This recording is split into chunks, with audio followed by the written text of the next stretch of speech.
Welcome, my name is Caleb. And my name is Adriana. We want to thank you so much for investing in our next generation. We are so excited and so grateful that you want to be a small group leader for our kids here at Woodside. Hopefully you've picked up this book that we're going to be going through as a team. Along with the book, we've created 5 different videos for you to be able to help process what you're learning and how what you're learning can apply to what you're going to be as a small group leader here at our campus at Farmington Hills. So we've created some questions that go along with each chapter, and you guys can do these by yourselves, but we encourage you to find another leader, a spouse, a friend, someone to process these questions with. And we want these questions to be a tool to help process what you're learning through each chapter, but to also contextualize it to our church here. Yeah. Before we dive into chapter 1, though, we kind of want to tell you guys why we've decided to go through this book with you guys.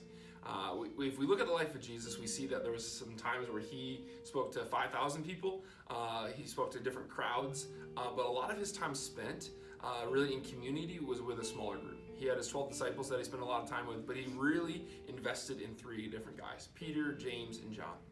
And if we see that that's the way that Jesus lived, then we need to model that. And so that's what we're going to do. You and your co-leader are going to have 6 to 8, maybe 10 kids that you are going to invest in. And through that, hopefully those kids will have a better relationship with you and they will see the love of Jesus through you. Yeah, so in chapter 1, you'll see that to be a small group leader, we have to be present. Being present means more than just showing up for an hour on Sunday morning, but we can see that in 3 ways. Showing up predictably, showing up mentally, and showing up randomly. Yeah.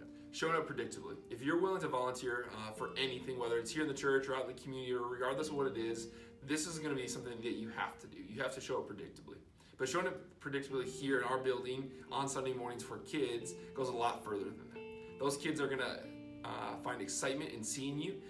We've seen that over the years here where kids literally just run around the corner and they're excited to walk into the room because they understand who's going to be in there when they walk into that room.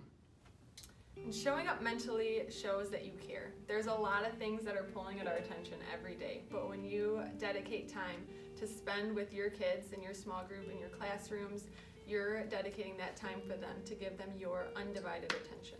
Yeah, and the last one is showing up randomly, and this is probably the one that is going to take the most amount of work, or maybe is the most uncomfortable for you. But showing up randomly probably goes the furthest in all of these. Because when you show up randomly, it shows to that kid that what you're saying, you're going to live out. There's a lot more that those kids will believe in you. They'll believe what you say, and through that, they're going to believe what God has said about them. And so hopefully in this process, you guys can take all 3 of these and show up predictably, randomly, and mentally. Yeah, and I know some of these are going to come easier to us. Some of them are going to be a little harder for us. But as leaders all together, we want to hold each other accountable. We want to show our love to our kids, but also show God's love to our kids.